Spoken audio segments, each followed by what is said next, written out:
حضرت نوح علیہ السلام نے انہیں کئی سو سال تک تبلیغ دی۔ حضرت نوح علیہ السلام نے 950 سال اپنی قوم کو اللہ کا پیغام پہنچایا، مگر اتنی لمبی مدت میں بہت ہی کم لوگ ایمان لائے۔ جب ایک نسل کے لوگ مرتے تو وہ اپنی اولاد کو وصیت کر جاتے کہ نوح علیہ السلام پر ایمان مت لانا اور ان سے جھگڑتے رہنا، یعنی ہر باپ اپنے بیٹے کو یہی نصیحت کرتا تھا، مطلب یہ کہ ایمان کو قبول کرنا انہیں کسی صورت منظور نہ تھا۔ آخرکار اس بدبخت قوم نے آ کر حضرت نوح علیہ السلام سے کہا، اے نوح، اگر تم سچے ہو تو وہ عذاب، سزا ہم پر لے کر آؤ جس سے تم ہمیں ڈراتے ہو۔ اس پر نوح علیہ السلام نے فرمایا، اس عذاب کو تو اللہ ہی جب چاہے گا نازل کرے گا اور تم اسے کسی طرح روک نہیں سکو گے۔ آپ نے دن رات محنت کی، ہر طریقے سے قوم کو سمجھایا، لیکن 950 سال کی بے مثال کوششوں کے باوجود بہت کم لوگ ہی ایمان لائے۔ الٹا لوگ عذاب مانگنے لگے۔ آخر اللہ تعالیٰ نے حضرت نوح علیہ السلام کی طرف وحی نازل کی، اب تمہاری قوم میں جتنے لوگ ایمان لا چکے ہیں ان کے علاوہ اور کوئی ایمان نہیں لائے گا، اس لیے جو یہ لوگ کر رہے ہیں اس پر تم غم نہ کرو۔ ان الفاظ کے ذریعے اللہ نے نوح علیہ السلام کو تسلی دی۔ پھر حکم ہوا، تو اب تم ہماری نگرانی میں اور ہماری وحی کے مطابق ایک کشتی بناؤ اور مجھ سے ان ظالموں کے بارے میں کوئی سفارش مت کرنا، یقیناً وہ سب غرق کر دیے جائیں گے۔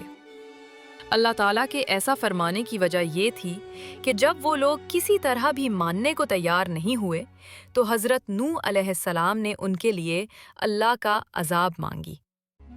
اللہ نے آپ کی دعا قبول کر لی۔ آپ نے ان الفاظ میں دعا کی، اے میرے رب، میری قوم نے مجھے جھٹلا دیا ہے، لہٰذا تو میرے اور ان کے درمیان فیصلہ کر دے اور مجھے و میرے ساتھ جو ایمان لائے ہیں انہیں بچا لے۔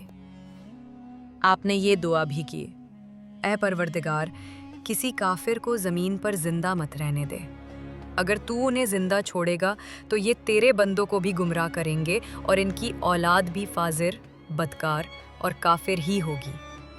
اس طرح ان کی ضد، کفر اور شرک کے گناہ کے ساتھ ان کے نبی کی بد دعا بھی ان پر آ پڑی۔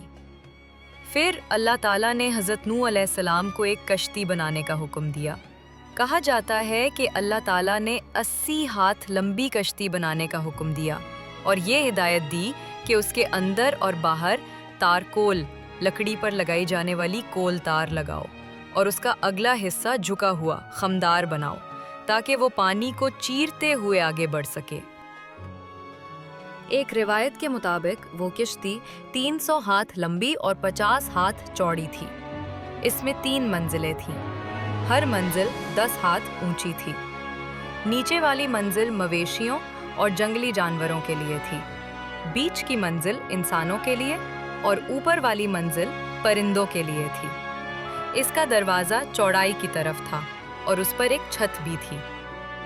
پھر اللہ تعالیٰ نے حضرت نوح علیہ السلام کو ہدایت دی، جب ہمارا حکم آئے اور زمین میں پانی ابلنے لگے تو ہر قسم کے جانوروں میں سے ایک ایک جوڑا، یعنی نر اور مادہ، کشتی میں سوار کرا لینا اور اپنے گھر والوں اور جو ایمان لائے ہیں انہیں بھی سوار کرا لینا، اور جن کے بارے میں ہلاک مٹا دیے جانے کا حکم آ چکا ہے ان کے لیے کچھ نہ کہنا، یعنی کسی ظالم کی سفارش نہ کرنا، وہ ضرور ڈبا دیے جائیں گے۔ اس کا مطلب یہ تھا کہ کسی کافر کو کشتی میں سوار نہ کیا جائے اور صرف ایمان لانے والوں کو ہی کشتی میں بٹھایا جائے۔ کشتی پر کل کتنے لوگ سوار ہوئے اس بارے میں مختلف روایتیں آئی ہیں۔ کچھ روایتوں میں ہیں کہ کل 80 لوگ کشتی میں سوار ہوئے تھے اور ایک روایت کے مطابق 72 لوگ تھے۔ حضرت نوح علیہ السلام کا بیٹا کنعان بھی آپ پر ایمان نہیں لایا تھا۔ آپ آخری وقت تک اسے سمجھاتے رہے لیکن وہ نہیں مانا۔ پھر جب اللہ کے عذاب کی پہلی نشانی ظاہر ہوئی، یعنی زمین میں پانی ابلنے لگا، تندور ابل پڑے، تو حضرت نوح علیہ السلام نے اللہ کی ہدایت کے مطابق سب کو کشتی میں سوار کر لیا، لیکن آپ کا بیٹا پیچھے رہ گیا۔ چنانچہ آپ نے اللہ سے دعا کی۔ اس دعا کا اللہ تعالیٰ کی طرف سے جواب قرآن کریم میں اس طرح بیان ہوا ہے، اور نوح نے اپنے رب کو پکارا اور کہا، اے میرے پروردگار، بے شک میرا بیٹا میرے اہل میں سے ہے اور تیرا وعدہ سچا ہے اور تو فیصلہ کرنے والوں میں سب سے بہتر ہے۔ اللہ تعالیٰ نے فرمایا، اے نوح، وہ تیرے اہل میں سے نہیں ہے، وہ بد کردار ہے، اس لیے تو مجھ سے اس چیز کا سوال نہ کر جس کا تجھے علم نہیں۔ میں بے شک تجھے نصیحت کرتا ہوں کہ تو جاہلوں میں سے نہ بن۔ پھر حضرت نوح علیہ السلام نے کہا، اے میرے رب، میں تجھ سے اس چیز کے بارے میں پوچھنے سے تیری پناہ چاہتا ہوں جس کا مجھے کوئی علم، گیان نہیں ہے، اور اگر تو نے مجھے معاف نہ کیا اور مجھ پر رحمت نہ کی تو میں نقصان اٹھانے والوں میں سے ہو جاؤں گا۔ جب سارے ایمان والے کشتی پر سوار ہو گئے تو آسمان کو بارش برسانے کا حکم دیا گیا۔ آسمان سے تیز بارش ہونے لگی اور زمین نے بھی پانی اگلنا شروع کر دیا۔ اس طرح پانی کی سطح بہت اونچی ہوتی چلی گئی۔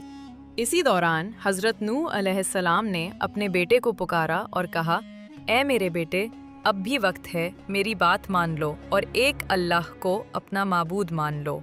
مگر اس بدنصیب بیٹے نے جواب دیا، میں کسی اونچے پہاڑ کی چوٹی پر چڑھ جاؤں گا جو مجھے ڈوبنے سے بچا لے گا۔ اس پر حضرت نوح علیہ السلام نے فرمایا، آج اللہ کے حکم سے کوئی بھی بچ نہیں سکے گا، صرف وہی بچے گا جس پر اللہ کا رحم ہوگا۔ پھر ایسا ہوا کہ پانی کی ایک بڑی لہر آئی اور ان کا بیٹا کنعان ڈوب گیا۔ اس طرح حضرت نوح علیہ السلام کی بات نہ ماننے والے سب کے سب ڈوب گئے، ایک بھی نہ بچ سکا۔ پھر حضرت نوح علیہ السلام کی کشتی کوہ جودی نام کے پہاڑ پر آ کر ٹک گئی۔ کوہ جودی کو ارارات کے پہاڑوں میں سے ایک بتایا جاتا ہے۔ ارارات ایک علاقہ ہے جو دجلہ اور فرات ندیوں کے درمیان ہے، جو کہ بغداد تک پھیلا ہوا ہے۔ اس کے بعد پانی دھیرے دھیرے اترنے لگا۔ آسمان کو بارش روک دینے کا حکم دیا گیا اور زمین کو پانی سوکھ لینے کا حکم ہوا۔ جب زمین سوکھ گئی تو کشتی میں سوار لوگوں نے پھر سے زمین پر قدم رکھا اور یہیں سے دنیا کی دوبارہ آبادی شروع ہوئی۔ یہ تھا حضرت نوح علیہ السلام کا واقعہ، جہاں صبر، دعوت اور اللہ پر مکمل یقین نے ایک نئی دنیا کی بنیاد رکھی۔ سبق: جو اللہ پر یقین رکھتے ہیں وہ کبھی نہیں ڈوبتے۔ یہ تو صرف ایک شروعات تھی، اور بھی پیغمبروں کے ایمان افروز واقعات جاننے کے لیے ہمارے ساتھ جڑے رہیے۔ اگر آپ کو یہ ویڈیو پسند آیا ہو تو لائک کریں، دوستوں کے ساتھ شیئر کریں اور ہمارے چینل مسٹری ورلڈ کو سبسکرائب کرنا نہ بھولیں۔